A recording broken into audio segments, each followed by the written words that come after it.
글로벌 증시 마감 시황 전해드리겠습니다. 미국의 3대 지수 그리고 앞서 마감된 유럽 증시 모두 다 하락하게 되면서 글로벌 증시 모두 다 부진한 모습을 보였습니다. 종가 체크해 보겠습니다. 자, 이날 나스닥 중심의 하락세가 좀 이어지는 모습이었습니다. 2% 밀리게 되면서 이제 11,000선도 살짝 위태로워지는 그런 흐름이 되겠는데요. 최근에 계속 이렇습니다. 많이 올라가면 12,000선 바로 아래까지, 그리고 떨어지게 되면은 11,000을 깨고 내려가는 그런 부진한 움직임들이 이어지고 있고요. 다우 지수가 1%, S&P 500 지수 1.4% 하락을 하게 되면서 이날은 뭐 유가라든지 그리고 기술주 중심의 하락세가 주요한 특징이 되겠습니다. 자, 키워드 볼 텐데요. 총 3가지입니다. 첫 번째가 침체 경고, 두 번째가 부진한 지표, 거기에다가 채권 시장을 3가지를 봐야 되는데요. 우선은 침체 경고가 되겠습니다. 이 대표적인 월가에 입심 좀 있는 이런 CEO들의 발언 때문에 장 초반부터 분위기가 안 좋았던 뉴욕 증시입니다. 자, 여기 표시되어 있는 분이 골드만삭스 쪽의 CEO가 되겠습니다. 데이비드 솔로몬이라는 분이신데요. 내년 경제 성장과 관련해서 순탄치 않은 시기에 들어설 것이다, 이렇게 좀 얘기를 하기도 했고, 또 내년에 미국 경제가 침체에 직면할 수 있다는 것을 우려한다라고 얘기를 하게 되면서 우선 첫 포문을 안 좋게 열었고요. 자, 또 하나의 인물이 가장 간밤에 많이 언급됐던 JP 모건 체이스의 제레미 다이먼 CEO가 되겠습니다. 5% 금리가 물가를 억제하지 못할 것이다. 그러니까 최종 금리가 요즘은 얼마나 더 올라갈지 이게 부담 요인이 되는데 더 올려야 될 수 있다는 것을 시사하게 되면서 시장에 악재가 된 그런 흐름이고요. 인플레이션 때문에 실제로 이 경기 침체를 피할 수가 없는 그런 상황이고, 소비자들의 이런 실질적인 부가 줄어들게 될 것이다. 그러니까 미국의 경기 침체를 못 피한다라는 내용과 함께 지금은 저축에 의해서 소비가 어느 정도 유지되는 것처럼 보이지만 이것도 인플레이션 때문에 결국에 내년 중반쯤이면 바닥날 것이다라는 내용이 나왔습니다. 이러한 두 사람의 의견이 시장의 투자 심리를 급격하게 위축시키는 그런 모습을 보여줬습니다. 자, 그런 가운데 경제 지표도 부진하게 나온 그런 내용인데요. 10월에 무역 적자입니다. 적자가 계속 늘어나고 있다는 것이 부담 요인인데요. 오늘 여러분이 보셔야 될 것은 파란색 줄을 보시면 됩니다. 그나마 최근에 고점을 찍고 적자가 많이 줄어들게 되면서 조금은 경기가 살아나는 것 아니냐라는 그런 내용들도 나왔지만 결국에 다시 한번 이렇게 고개를 들어 올리고 있는 미국의 적자 상황이 되겠습니다. 전월 대비해서 5.4% 추가 상승이 나왔고요. 예상치였던 $800는 약간 하회는 했습니다. 하지만 적자가 이렇게 이어지고 있다는 것에 조금 더 포인트를 맞추게 됐습니다. 세부적으로는 수출은 줄고 수입은 계속 늘고 있는 그런 상황이 되겠고요. 이렇게 적자가 지속되는 원인을 찾아보니까 뭐 석유라든지 최근에 언급을 많이 해드렸던 천연가스, 자, 이런 것에서 에너지 상품들이 글로벌 수요 둔화로 인해서 수출이 감소한 영향을 그대로 무역 적자가 받아냈다라는 그런 판단이 되겠습니다. 그리고 이번 최근 시장에서는 경제 지표가 안 좋게 나오면 이제는 이제 변곡점을 지나게 되면서 똑같이 있는 그대로 앞으로의 침체로 바로 연결되는 그런 상황으로 변했다는 점 참고해 보시기 바랍니다. 자, 이렇게 안 좋은 내용들이 나오는 가운데 바로 채권 시장이 반응을 한 그런 모습인데요. 미국의 장단기 국채 수익률 스프레드, 그러니까 즉 이 2년물과 10년물의 격차가 점점 역전된 상태에서 벌어지고 있습니다. 그렇게 되면은 기술적으로 침체라고 이렇게 볼 수가 있는 건데요. 지금 보셔야 될 부분은 검은색 줄을 기준으로 밑으로 떨어졌다는 게 문제입니다. 계속해서 오른 적도 있지만 계속 밀리고 있는 게 전체적인 추세가 되겠고, 이만큼이 장단기 수익률이 벌어지고 있다라는 것을 보여주고 있습니다. 거의 올 한 해 들어서는 가장 40년 가장 넓게 본 것도 있는데요. 이때죠. 1980년대군요. 이때가 가장 많이 2년물과 10년물이 벌어지게 되면서 침체에 대한 그늘이 가장 깊었던 그런 해가 되겠고요. 그 이후에는 어느 정도 긍정적인 부분을 상당히 오랜 시간 유지를 하다가 이제 최근에 고점을 찍고 아주 가파르게 내려오면서 1980년 수준까지도 지금 거의 도달해 가려고 하는 그런 우려되는 모습이 또 간밤에 투자 심리를 위축시키는 또 하나의 재료가 됐습니다. 자, 이어서 섹터와 업종별 흐름 좀 체크해 보겠습니다. 지금 3거래일째 밀리고 있습니다. 1.4% 밀리면서 어제보다는 약간 낙폭이 줄기는 했고 전 섹터가 밀리지는 않았습니다. 하지만 부진함은 이어졌고요. 경기 방어적인 성격을 띠는 유틸리티가 그나마 플러스였고요. 가장 안 좋았던 것이 유가 하락 때문에 에너지가 가장 안 좋았습니다. 자, 그런 가운데 서비스하고 IT 모두 다 스트리밍 관련된 종목들 그리고 앞으로에 대한 성장주들이 이렇게 침체 때문에 밀린 흐름이 되겠고요. 그리고 경기 소비재 역시 이렇게 인플레이션이 지속되다 보면 결국에는 지갑이 닫힌다라는 이런 내용이 힘을 받게 되면서 이날은 좀 많이 밀리는 모습이었습니다. 자, 이어서 종목별 흐름으로 넘어가 보겠습니다. 어제만큼은 아니지만 그래도 대부분의 종목들이 하락한 그런 내용이 좋겠고 일부 종목들만 이제 개별적인 호재 속에서 올라가는 모습이었습니다. 자, 크게 대형 IT 종목, 여기 있는 종목들이 전반적으로 안 좋았고 반도체도 안 좋았습니다. 그런 가운데 금융 관련된 부분에서도 안 좋게 나왔다는 것을 주로 보셔야 될 텐데요. 자, 우선 침체 우려 자체가 성장주 입장에서는 좋을 게 하나도 없습니다. 앞으로 미래가 안 좋은데 어디다 성장을 하겠냐는 의문을 갖게 되면서 직접적인 투자가 줄어들고 있는 그런 상황이 되겠고요. 특히 이날은 구글의 알파벳이나 메타 플랫폼스처럼 온라인 광고 관련된 종목들이 약했다라는 것이 특징이 되겠습니다. 지금 메타 플랫폼스는 잠시 후에 특징주 때 조금 더 자세히 잡아 드릴 건데요. 유럽 연합 쪽에서 이 광고 관련된 악재가 나왔습니다. 그렇게 되면서 다른 IT 종목들이 2%, 아마존 3% 이렇게 밀릴 때 메타 플랫폼스만 유독 6.7% 아주 깊게 하락하는 그런 모습을 보여줬고요. 이와 더불어서 구글의 알파벳도 2.5%, 아마존 3%, 그리고 대표적으로 핀터레스트 관련해서 온라인 광고 종목이죠. 5% 급락하는 흐름을 보여줬습니다. 자, 이렇게 대형 IT 종목들한테는 이런 메타 플랫폼스의 악재도 있었지만 정책적으로도 악재가 있었습니다. 지금 미국 의회에 안건이 하나 상정이 돼 있는 그런 상태인데요. 저널리즘, 경쟁과 보호에 관한 법률이 되겠습니다. 아직 통과는 안 됐는데 이게 만약에 통과가 되면 이 메타 플랫폼스와 관련된 이 페이스북 뉴스의 콘텐츠가 차단이 될 것으로 보입니다. 이른바 이 독점과 관련해서 금지법을 미국 의회에서 지금 관련된 내용이 지금 법안으로 올라와 있다는 것 자체가 결국 독점이라는 기준으로 애플이라든지 마이크로소프트, 구글, 아마존 모두 다 피해갈 수가 없죠. 그런 쪽으로 좀 확산이 되면서 전반적인 약세가 나와줬습니다. 자, 그런 가운데 반도체도 체크해 보겠습니다. 필라델피아 반도체 지수가 더 밀렸습니다. 2.3% 하락하면서 4거래일 연속으로 밀리는 부진한 모습입니다. 장중에 이제 반도체 관련해서는 긍정적인 얘기도 나왔습니다. 증권사 키뱅크 쪽에서 주요 반도체 관련주들이 이 재고 조정 주기에 진입을 했다 이렇게 얘기를 하면서 가격 조정도 이제 어느 정도 선반영됐다라고 얘기를 했습니다. 하지만 이렇게 대형 IT 종목들이 다 밀리게 되면서 이날 제조업체, 장비업체 모두 다 밀리는 모습이었었고요. 특히 비메모리 관련된 종목들이 가장 많이 밀렸고 그 다음에 장비 그리고 세 번째가 메모리 관련된 순서로 낙폭이 나왔는데요. 비메모리 쪽에서는 엔비디아가 3.7%, AMD 4.5%로 깊숙하게 하락을 하는 모습이었고요. 제조업체 쪽, 장비업체 쪽에서는 어플라이어드 머티리얼즈와 램리서치가 1에서 2%대의 하락률을 보이면서 부진했습니다. 다행히 마이크론 테크놀로지가 0.6% 하락을 하는 모습을 보여주게 되면서 메모리 쪽에서는 그나마 선방했다라고 보시면 되겠습니다. 자, 그런 가운데 마지막으로 금융주 체크를 더 해보겠습니다.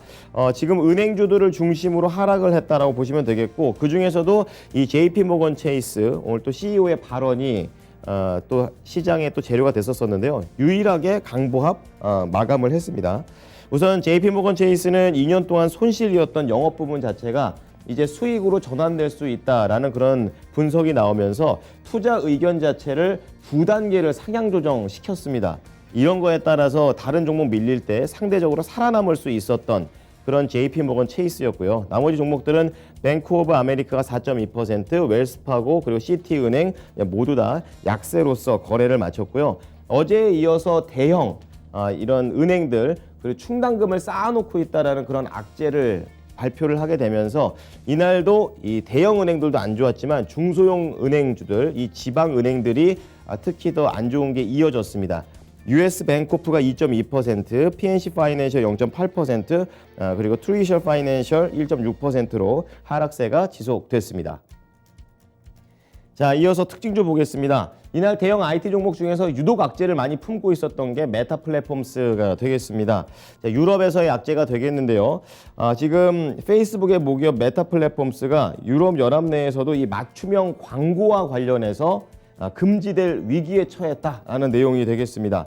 이 맞춤형 광고는 메타 플랫폼스 입장에서 주 수익원이기 때문에 매우 중요한 그런 콘텐츠가 되겠는데요. 앞서서 애플이 지금 개인정보 보호를 강화하면서 메타 플랫폼스가 이런 맞춤형 광고를 하지 못했던 그런 사례가 있었습니다. 미국 내에서도 있었고 이게 유럽까지 넘어가는 그런 내용이 되겠습니다. 그래서 월스트리트 저널 쪽에서는 이번 EU의 움직임이 만약에 통과가 되게 된다면 이 맞춤형 광고에 대해서 이제 특정 사용자의 이런 정보에 접근조차 하지 못하게 되는 그런 상황이 나올 수 있다라고 얘기하게 되면서 맞지 않는 광고가 앞으로 나온다는 얘기가 연결이 됐습니다. 결국에는 매출, 광고 수익률이 더 떨어질 수 있는 계기가 되면서 6.7% 하락했습니다. 최근에 크게 한번 낙폭을 키웠다가 살아 올라가는 모습이었는데 최근에 상승세를 반납하는 메타 플랫폼스가 되겠습니다. 자, 두 번째로는 스트리밍 관련된 종목 중에 파라마운트 글로벌 보겠습니다. 실적에 대한 전망을 안 좋게 내면서 무려 7%에 가까운 하락세입니다. 그나마 장중에 밑꼬리 달고 올라온 게 거의 6.9%라고 보시면 되겠는데요. 이날 파라마운트의 밥 베이키시 CEO가 광고 시장이 악화되면서 지금 올해 들어올 4분기 실적도 악영향을 미칠 것이다 이렇게 얘기를 했습니다. 구체적으로 3분기와 원래는 비슷할 거다라고 얘기했었는데 이제 3분기만 또 못할 것이다라고 얘기를 바꾸게 되면서 시장의 우려가 컸고요. 실제로 파라마운트는 지난 3분기 매출과 관련해서 뭐 수익과 모두 다 부진하게 나왔다고 보고를 했습니다. 특히 광고 쪽에서의 분기 수익이 안 좋았었고요. 콘텐츠 마케팅 이렇게 수익이 안 좋은데도 불구하고 더 공격적인 마케팅을 한다라는 것 그리고 드라마 같은 것을 제작한다는 것 자체가 지금 투자 심리 입장에서는 상당히 안 좋게 해석된 상황입니다. 자, 파라마운트 18달러 초반까지 내려가면서 거래를 마쳤습니다. 유럽 보겠습니다. 자, 이날은 유럽 모두 다 밀렸는데요. 그나마 프랑스 증시가 상대적으로 좀 선방한 모습입니다. 강보합이었고요. 나머지는 0.5% 이상 밀리는 내용이 되겠습니다. 자, 유럽 증시 쪽에서는 미국 경제가 계속해서 부진한 그런 내용들이 나왔다는 거에 계속 같이 연동되는 그런 모습이 되겠고요. 현지 시간으로 15일입니다. 유럽 중앙은행 쪽에서도 통화정책 회의를 앞두고 있는데 매파적인 그런 움직임이 나올 것이라는 전망 속에서 이날 특별히 큰 악재가 나왔다기보다는 이제 기본적인 악재 속에서 유럽 증시는 눌린 모습이었습니다. 자, 상품 넘어가겠습니다. 유가가 또 내려갔습니다. 3.2%나 하락하면서 74.42달러. 지금 올 한 해 기준으로 가장 낮은 수준까지 내려와 있는 유가입니다. 지금 수요 부진에 대한 우려도 있고요. 전쟁 때문에 유럽에서 러시아산 원유 가격을 상한제를 발표를 하게 되면서 두 가지 악재 속에서 수요 부진이 좀 나오고 있습니다. WTI 큰 폭으로 밀린 그런 내용이고요. 최근에 계속 봐드렸던 천연가스는 간밤에도 3.4% 추가 하락이 나오게 되면서 5거래일 연속으로 천연가스는 밀리고 있습니다. 자, 그런 가운데 국제 구리 가격은 약간은 숨고르기 장세에 들어갔는데요. 지금 미국의 경기 둔화에 대한 악재가 있지만 반대로 이 중국의 제로 코로나 정책 완화라는 그런 이슈가 부딪히게 되면서 이렇게 강보합 정도의 움직임을 보여줬고요. 그리고 침체 우려 때문에 지금 안전자산 선호 현상이 나오고 0.1% 금값은 올라갑니다. 자, 마지막으로 어제 급등했던 국채금리 수익률은 앞으로 이 최종금리가 더 올라갈 수 있다라는 내용이 나오게 되면서 오히려 수익률이 많이 떨어졌습니다. 몰렸다는 얘기죠. 7.3bp 하락하면서 3.526%의 거래를 마쳤습니다. 자, 이어서 미국 연결합니다. SH인베스트먼트 김선영 연구원입니다. 연구원님, 안녕하십니까? 네, 안녕하십니까? 네. 자, 오늘 뉴욕 증시 또 기술주를 중심으로 전반적으로 하락을 했습니다. 세부적으로 어떠한 재료들이 있었나요? 예, 오늘 뉴욕 증시는 연준의 금리 정책 관련 불확실성과 그에 따른 경기 위축 우려가 커지면서 지수별로 1에서 2%대의 하락으로 거래를 마쳤습니다. 연준의 긴축 정책이 예상보다 오래 갈 수 있다는 우려가 연이틀 이어지면서 증시를 끌어내리고 있는 건데요. 지난주 발표된 11월 고용 보고서를 비롯해 미국의 경제 지표들이 최근 탄탄한 모습을 보인 점이 이 같은 전망에 힘을 싣고 있는 가운데 이 같은 전망으로 인해 연준이 내년 초까지 금리를 올리고 한동안 그 상태를 유지한다면 내년 하반기에도 금리 인하는 어려울 가능성이 커질 것이라고 전문가들은 예측하고 있으며 지난달 말 존 윌리엄스 뉴욕 연방은행 총재는 미국의 금리 인하 시기를 2024년으로 예상한 바 있습니다. 한편 미국의 10월 무역 적자가 예상 밖의 증가세를 보였다는 뉴스가 경기 위축 우려로 다가오면서 시장에 또 다른 부담이었는데요.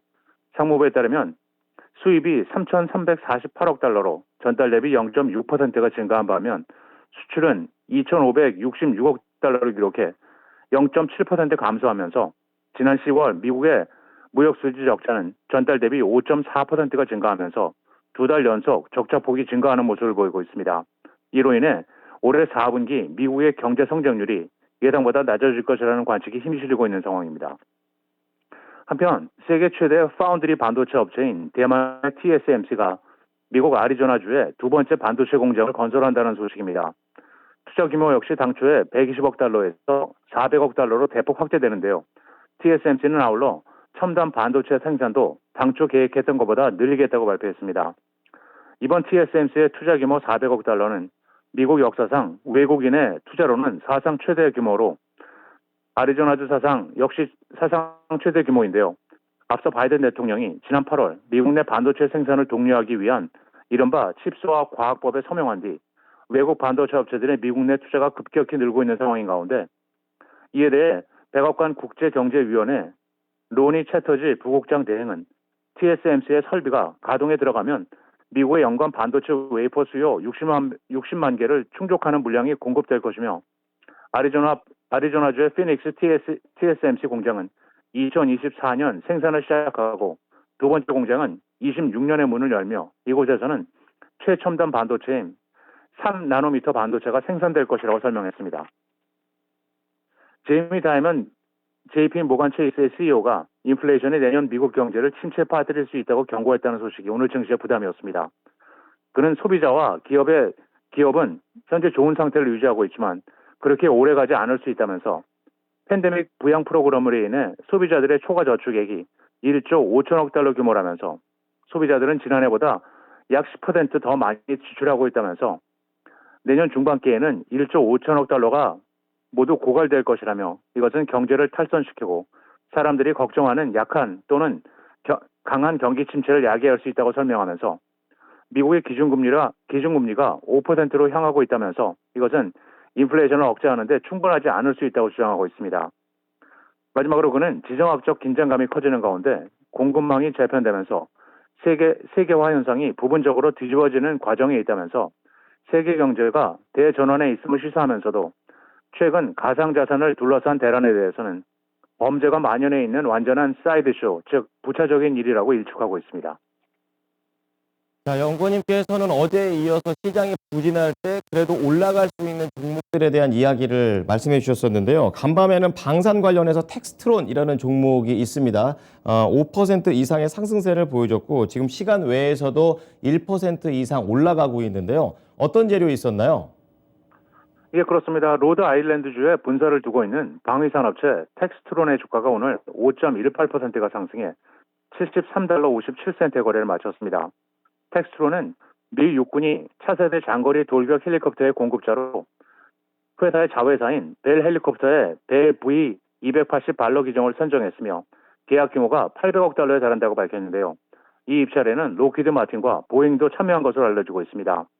한편 리서치 업체 시포트는 로키드 마틴이나 보잉 같은 대형 업체의 경우 시가총액이 무려 2,400억 달러 규모로 이번 헬기 공급을 따내지 못한다 하더라도 타격은 없지만 시가총액이 150억 달러에 불과한 텍스트론에게 800억 달러의 헬기 공급 계약은 엄청난 효과가 있으며 벨 헬리콥터는 3, 4분기 중 텍스트론의 매출의 25%를 차지했다고 지적했습니다. 마지막으로 내일은 노동부의 3, 4분기 노동 생산성이 발표되며 시장 예상은 전달 대비 0.3% 상승이며 모기지은행협회의 주간 모기지 신청 건수, 에너지청의 주간 원유 재고, 그리고 연방준비제도의 10월 소비자 신용 액수가 발표될 예정이며 캠플스 후프를 시작으로 게임스톱, 토 인더스트리스, 올리스 바겐 아울렛, 유나이티드 내추럴 푸드, 베린트 시스템스, 콘페리, 스포츠맨스 웨어하우스, 브라운 포맨, 베라 브래들리, 렌트 더 러네이, 옥스퍼드 인더스트리스, 존 와일리 앤 선, 그리고 아스트로노바 잉크가 지난 분기 실적을 발표합니다. 지금까지 SH인베스트먼트 김선영 연구원이었습니다. 연구원님 오늘도 잘 들었습니다. 네, 감사합니다. 자, 이어서 외신센터에서 중요한 내용들 점검해 보겠습니다.